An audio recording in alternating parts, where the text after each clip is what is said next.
Hello, everybody, it's your boy, Jmulls, here today with Am I Liking God of War Ragnarok? Let's get right into it, shall we? I'm about 28 and a half hours in, give or take maybe, take maybe 2 off of that for AFK, maybe? For those who know the game, I'm on the quest. Well, I should probably say this, spoiler alert from here on out. So for those who want to know, I'm on the quest to go find the Norns as Kratos.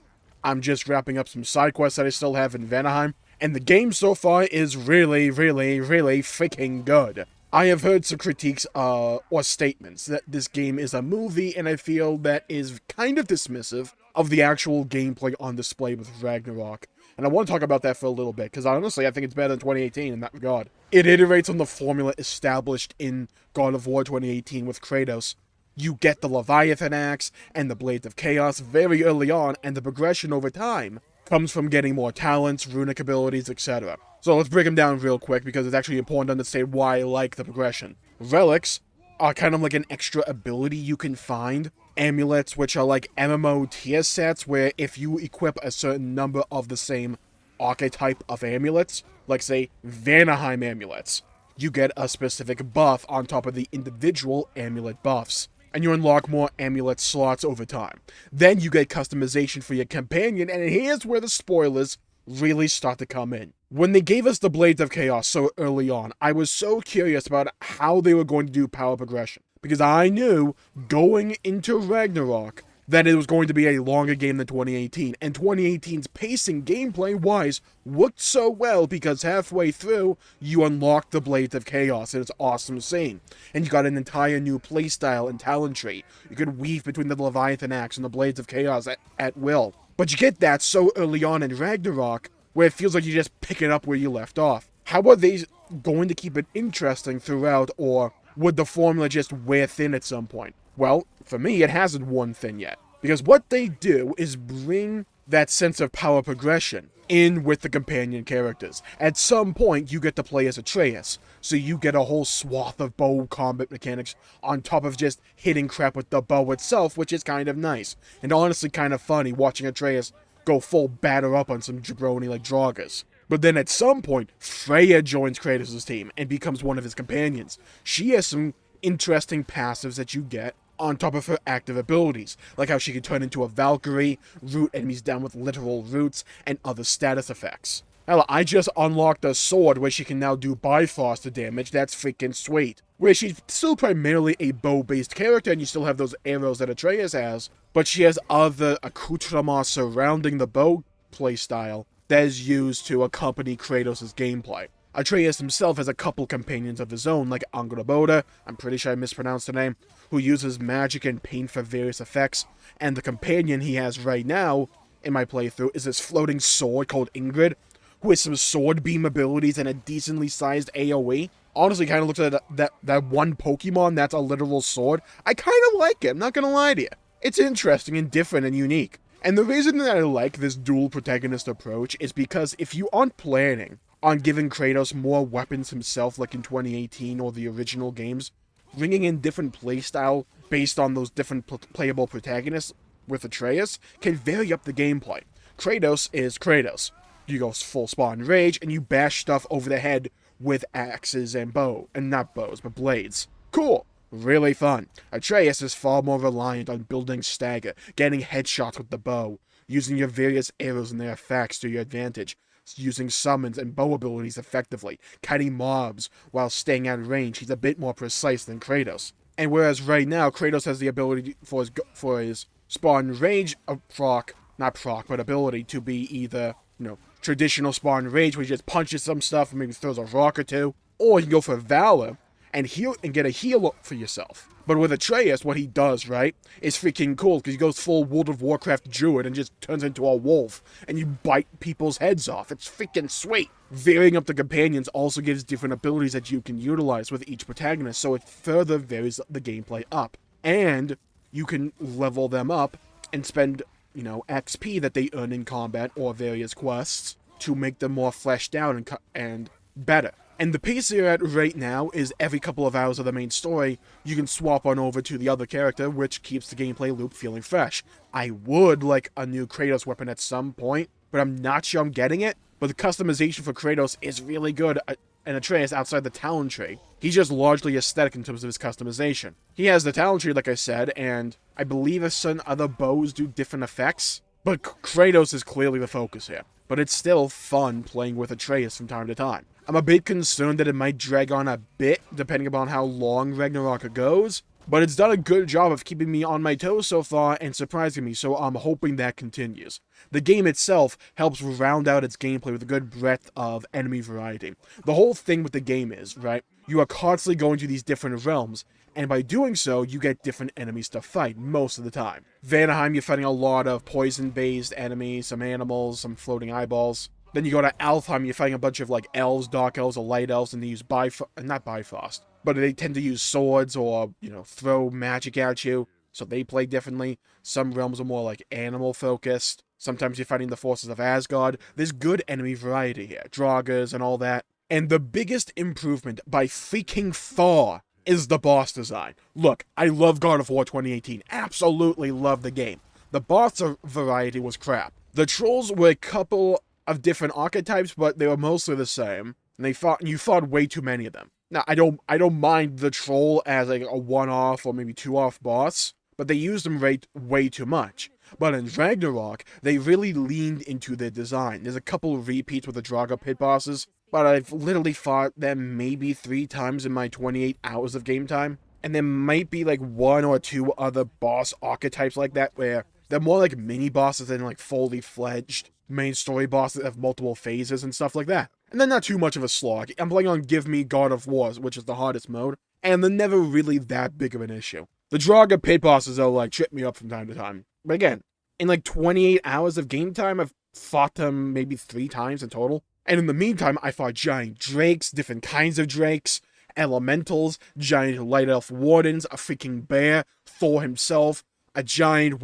giant. It's a really solid cast of bosses so far, and I look forward to seeing what's next. Okay, let's table that, let's table the gameplay, and so let's talk story, which is probably one of the main reasons people love this game so much. Seeing all the realms is such a good adventure. They all look and feel differently. I thought I would hate the split perspective, just because I really like Kratos, but I like what it does for the story and the overall pacing, while revealing different information to the player and different characters. The new characters are great. Having Mimir back is great for the plot since he makes exposition very interesting. And I love what they are doing with his character, where he wants to undo the wrongs he did while aligned with Asgard. Odin will be a controversial pick for many people. I can understand that. Personally, I like the way he is, and I think he helps round out the characters, just in terms of having a nice pool of different personalities. Thor is freaking cool. I'm totally sold on this design. Him just being high and mighty while throwing Mjolnir around, especially in that like one section with Atreus and Thor, where he's just like showing off his godly powers to Atreus. Oh, I love Thor. I love that dude. Learning about the history of the 9 realms is engaging as you walk around them and see the effects of the Aesir. Svartalfheim was great because the side quests were literally about undoing Mimir's wrongdoings and hearing and seeing the ramifications of Odin's reign over the dwarves. Hell, some of the B-roll I'm probably going to put in for this video will be a quest I did in Vanaheim, where I'm essentially helping Freya confront her past with her marriage with Odin, going through various steps and trying to help her find some closure with all that. Which at the end unlocks a whole new sword for freaking Freya, which is awesome because it unlocks Bifrost damage for her. I think it unlocks a couple of other things. It might unlock an armor set too. Okay, let's talk about Atreus. This might be the polarizing opinion that I really have. He's okay to me. I've never really been that big of a fan of him or his character, even back in 2018. Because it's kind of just the kid has to learn what responsibility and growing up is. And in Ragnarok, it's all about him trying to find his place in the world and finding out if fate is set in stone. Okay, cool. The fate bit is interesting. Him trying to rescue Kratos from the giant's prediction for the future is an interesting story, and I like that emotional struggle that he's going through. However, I do kind of feel like I've seen this story so many times before, when to me, like, you could progress the story just by saying one simple sentence. It always just kind of frustrates me with stories and characters a lot of the time, more often than not. Like, I understand what they're going with here, that he made a promise to Angrboda, which we'll talk about in a second, and both of them are just trying to do what they think is right. Kratos just wants to protect Atreus, and Atreus just wants to protect his father.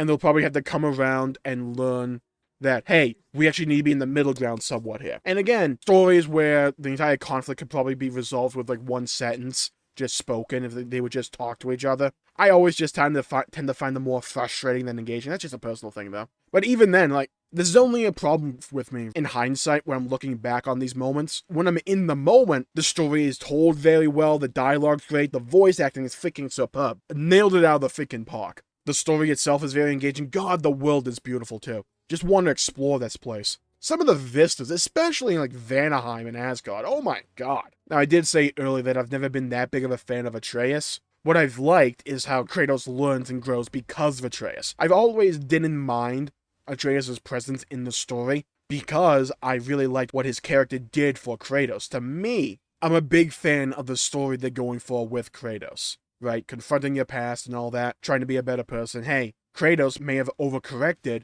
where he's trying to like seclude himself and Atreus from society and everything. Maybe that's not the right answer. You have to like draw it back a little bit. Do you stand up for what you think is right, or do you just hide away? Like, that's an interesting story. I'm really interested to see where this goes from here. I've been kind of spoiled a little bit because of like thumbnails and TikToks and stuff like that. So I know a couple of things that have to happen, like one major one, two actually. But I'm still very interested to see like how we get there, right? Now, I brought up the dual protagonist method earlier, so why do I like it? Largely because of the gameplay reasons, because it mixes the flow up, and Atreus is pretty fun to play as. And I really like how Atreus interacts with these other characters, like Odin or Angrboda. It's a really interesting plotline there, and there are really interesting character dynamics and developments happening there. Especially with Angrboda. Like, she became such an amazing character right off the bat for me. I'm absolutely adoring what they're doing with her character. And what they do with Atreus, right, like, ordinarily, I like Atreus because of how he makes Kratos a better character. So what happens when he's by himself? Do I still like him? Kinda, yeah. Because what they do, right, is very interesting. They put a bunch of interesting characters around Atreus where I don't mind him. I'd probably say that I like his sections. Angrboda and Jotunheim, and then Odin and Thor right now. Big personalities, interesting stories. Though I want to see something more from Angrboda than just, oh, Destiny isn't actually set in stone. Which is what his story kind of is right now, but I really like the part with the grandmother. She comes across likable enough. So yeah, that's kind of where I'm at right now for God of War Ragnarok. Overall, really enjoying myself, and the music is well implemented and timed and makes these sections feel larger than life. Gameplay is really fun and there's a good sense of progression and variety, and the story is carried by interesting and fun characters, accompanied by diverse locations and well-written dialogue and voice acting. Overall, probably one of my favorite games of the year. Really enjoying myself with God of War Ragnarok, and at this point, I'm probably liking it even more than I did for God of War 2018, and that's saying something, because I loved God of War 2018 so much. So far, an amazing sequel. Really can't wait to go play the rest of this game. So I'm going to call the video there for today. Thank you all for tuning in. My pleasure making the video. If you enjoyed it, please leave a comment down below with your thoughts, your opinions on God of War Ragnarok. Have you played the game? Have you not played the game? Have you beaten the game? Have you not beaten the game? Let me know where you're at. Let me know what you're thinking about God of War Ragnarok. Do you like it? Do you not like it? Let me know. I'd love to hear your perspective and hear your opinions. And while you're down there, please leave a like and subscribe. It really helps the channel out and helps support future content, and I greatly appreciate it. Stay safe with everybody. Have a great day, and I'll see you all next time. Bye-bye, everybody.